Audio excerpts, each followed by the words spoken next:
各位同學仔，大家好啊！又係我達人教育中心 Philip Sir 啊。咁樣上一課咧就同你講咗呢個energy 啦、KEPE 啦，咁同埋講咗 power 啦，咁樣就咁今日咧就正式開埋 momentum 呢個課題啦，即係動量啦。咁其實咧動量咧其實咧有條公式先，開條公式先。嗱，今次咧呢個世界 P 嚟㗎，上次個大界 P 係 power 啦、功率啦，今次係世界 P 嚟嘅，就 mass 乘以個 velocity 啦，咁樣就速度啦 velocity 啦，好啦，呢個係質量啦 mass 啦。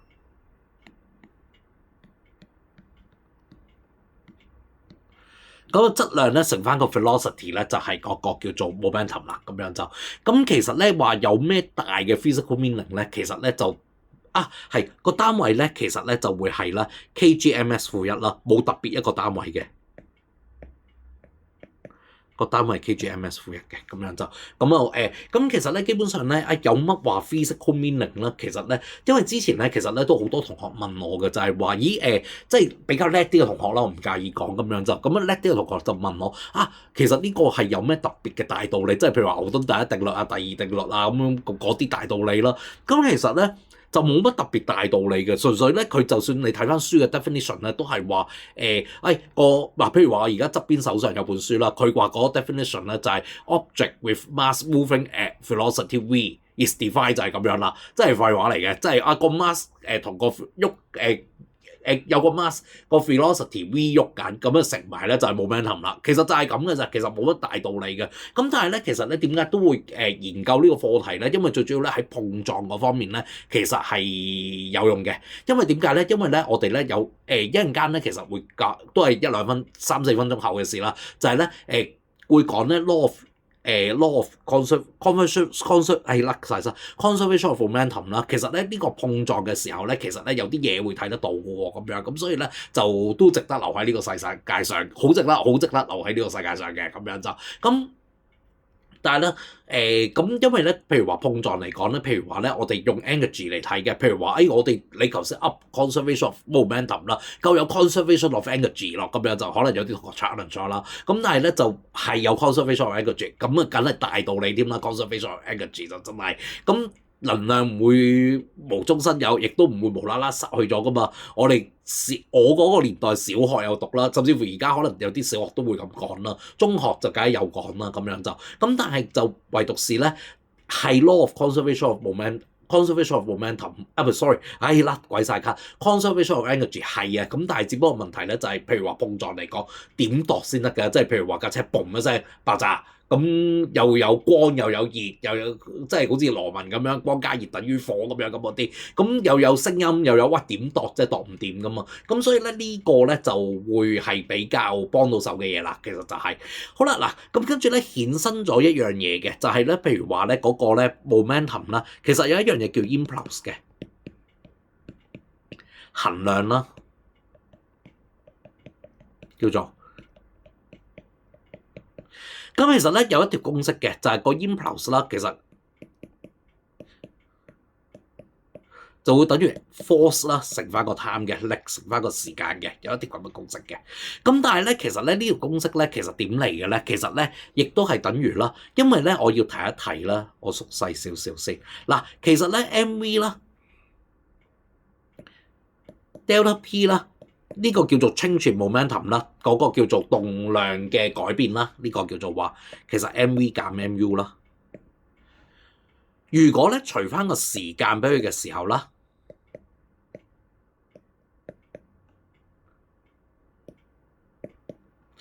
其實咧就係咧兩邊除翻個時間啦，你會發覺咧有一樣嘢好似嘅喎，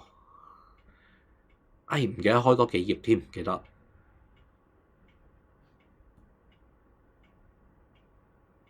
要開多幾頁先，好。咁有一樣嘢會好似嘅喎，就係咧，咦？之前我哋學過 F 等於 ma 噶嘛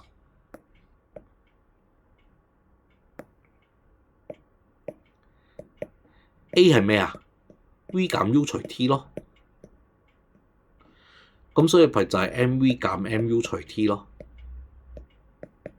係啊，冇錯啊，其實就係咧。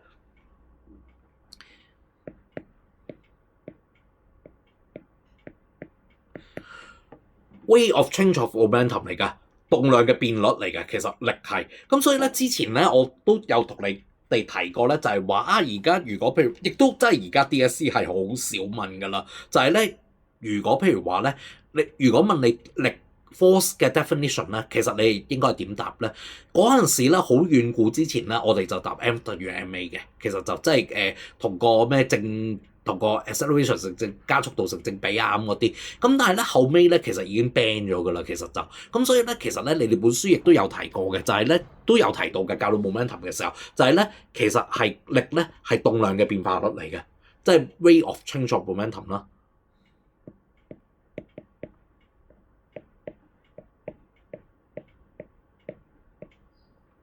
啊，罰抄咁添，動量變化率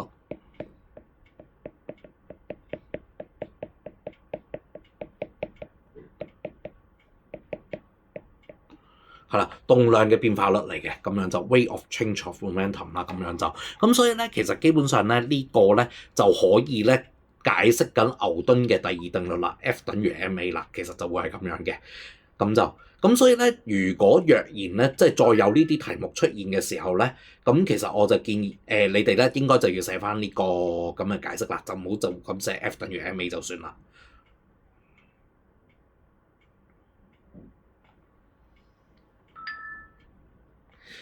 好啦，嗱得唔得？咁樣就咁，所以咧，其實咧，你又會睇到呢條公式啦。頭先我哋講開咩㗎？講開 impulse 衡量喎。好啦，衡量咧，我寫個 I 字啦，因為其實又冇冇係咯，或者寫翻衡量，因為其實有 impulse 又冇特定嘅標英文字母。咁啊，頭先我俾咗條公式 F 乘以 T 啦。咁所以咧，其實咧，你會發覺咧 impulse 咧，即係衡量啦。就係咧嗰個力嚟嘅，亦都係啦 mv 減 mu 除 t 啦，亦都係動量嘅變化率嚟嘅，係啦咁樣咯。impulse 除時間啦，係啦，應該係咁樣講啦。咁 impulse 就直接係力乘翻個時間啦，咁樣就咁啊個 impulse 除翻時間就係力啦，而力亦都係動量嘅變化率嚟嘅，故事就係咁樣啦。得唔得？咁樣就咁，所以咧，你記住啦，牛頓第二定律係乜嘢啊？就係 rate of change of momentum 動量變化率啦。咁就唔好答 F 等於 ma 啦。咁啊，因為之前好多年前已經唔 OK 㗎啦，呢個答案就咁，但係就係咯，但係 DSE 好少問呢啲問題，咁啊得個知字啦，或者真係調翻轉頭，切唔排除佢出㗎嘛，真係有時都唔知想送分俾你定扣你分，有時我成日都講呢句，得唔得？咁啊，動量係 mv 嚟嘅。好啦，咁跟住咧，頭先咧我哋講咗一樣，頭先我講咗一樣嘢嘅，就係呢個 conservation of momentum。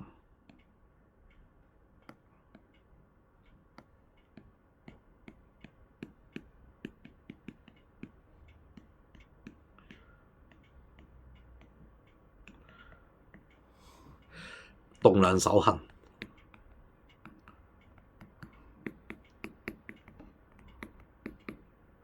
係啦，咁其實咧咩嘢咧？其實咧基本上咧，譬如話有一架車啦，咁樣啦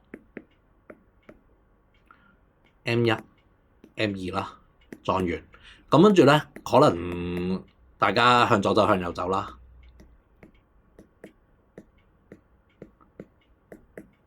呢個係 U1。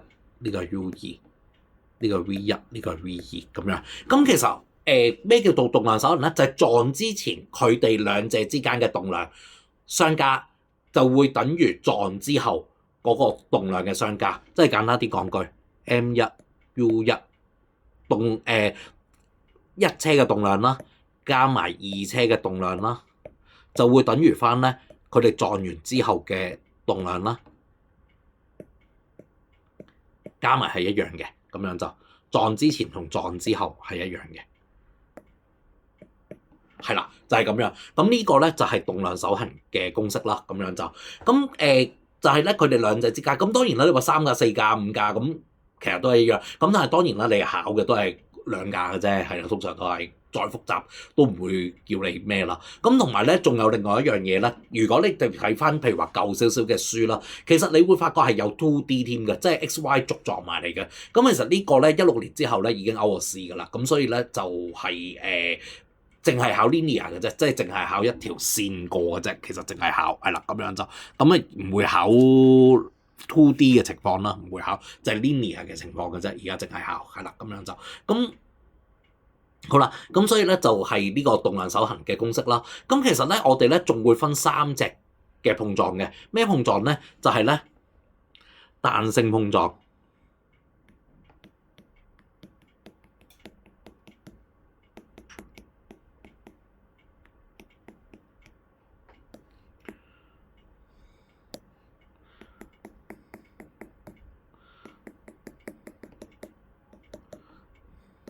elastic collision。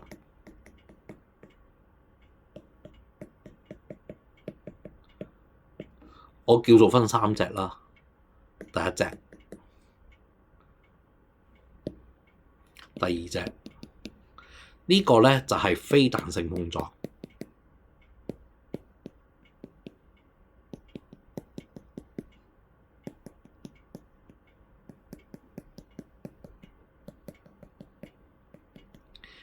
inelastic collision。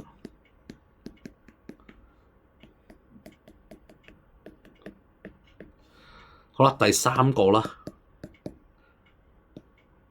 就係咧completely inelastic collision。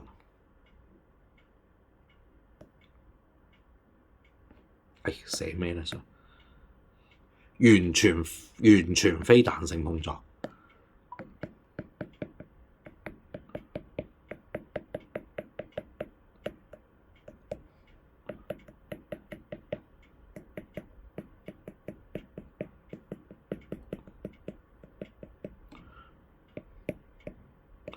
completely inelastic collision。我罰抄咁樣，係啦，就係咁樣啦。寫好樣衰，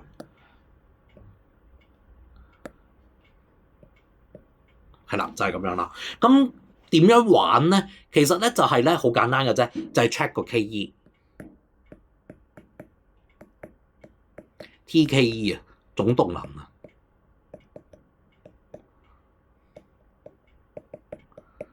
就係咧，如果彈性碰撞咧，其實咧 KE 啦、TKE 係不變嘅，兩者之間。嗱，頭先你又話，咦唔係喎？你話能量守恆咁，我都知啦，鬼唔知咩咁樣。咁但係你記住，今次咧係淨係講 KE 嘅啫 ，KE 不變嘅，其實就係、即係個 KE 咧係唔會減少咗。即係簡單啲講句，撞之前同撞之後咧 ，initial 啦，即係同埋撞之後個 KE 咧係相等嘅。即係咧條公式就係咁樣啦 ，M1U1 二次啦，加啦。2/1啦 ，M2U2 負二次啦，就會等於2/1啦 ，M1V1 二次再加啦2/1啦 ，M2V2 嘅二次方係啦，就係、是、咁樣啦。咁所以咧，佢哋撞之前同埋撞之後咧，嗰、那個 KE 咧係不變嘅，咁樣就得唔得？這個、呢個咧就叫做 elastic collision 啦。咁但係咧亦都好老實嘅，你純粹話可唔可以單就咁睇個情況而話決定到佢係彈性定非彈性？唔得嘅，一定要係 check 嗰個 total KE 嘅，撞之前同埋撞之後個 total KE 係咪 conserve 先，即係咪守恆，係咪全等相等先？係相等嘅，佢哋兩者撞之前同撞之後個 KE 都係相等嘅，咁呢個就係 elastic collision 啦。咁啦 inelastic collision 咧，咁啊當然啦，就係個 TKEI 啦。就大過 TKE F 嘅，即係有啲能量，有啲叫做動能咧就損失咗啦，有啲動能就咁，所以咧個 total kinetic energy 啦，就係咧撞之前同撞之後咧，撞之前個大過撞之後嘅，因為有嗰個叫做動能損耗嘛。咁跟住咧完全非彈性碰撞啦，咁一樣道理。撞之前咧係大過撞之後嘅嗰個 total KE 係啦，咁樣就咁，所以咧其實基本上咧你就可以 check 翻就係佢嗰個2/2 mv²啦，你撞計翻個 total。撞之後計翻個 total，睇下佢相唔相突，相突就係 elastic， 唔相突就係 inelastic 或者係 completely inelastic 啦。咁好啦，咁當然你話好啦 elastic 分到類啦，咁 inelastic 同 completely inelastic 點分類咧？仲會睇埋一樣嘢嘅，就係咧 inelastic 咧就係冇黐埋嘅，而呢隻咧其實會 stick together 嘅。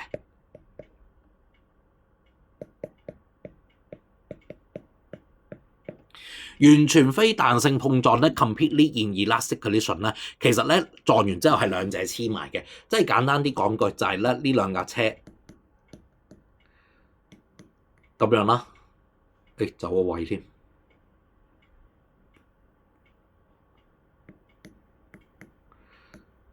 之後咧可能有支針，有個 cord 啦，有個嗰啲水松塞啦，咁跟住可能撞完之後咧，佢係兩架車黐埋咧。就一齊衝去呢度咁樣啦，有個 common velocity 啦，咁樣，哇好鬼衰，係啦，咁啊所以咧，其實咧呢隻咧就叫做 completely inelastic 啦。而另外咧，如果 inelastic 咧，就好似啱啱頭先我頭先即係譬如話兩架車撞埋咧，會彈翻開嘅。咁但係咧就彈翻開嘅情況咧，呢個畫埋公仔先。我唔使畫啦，用翻呢個得啦，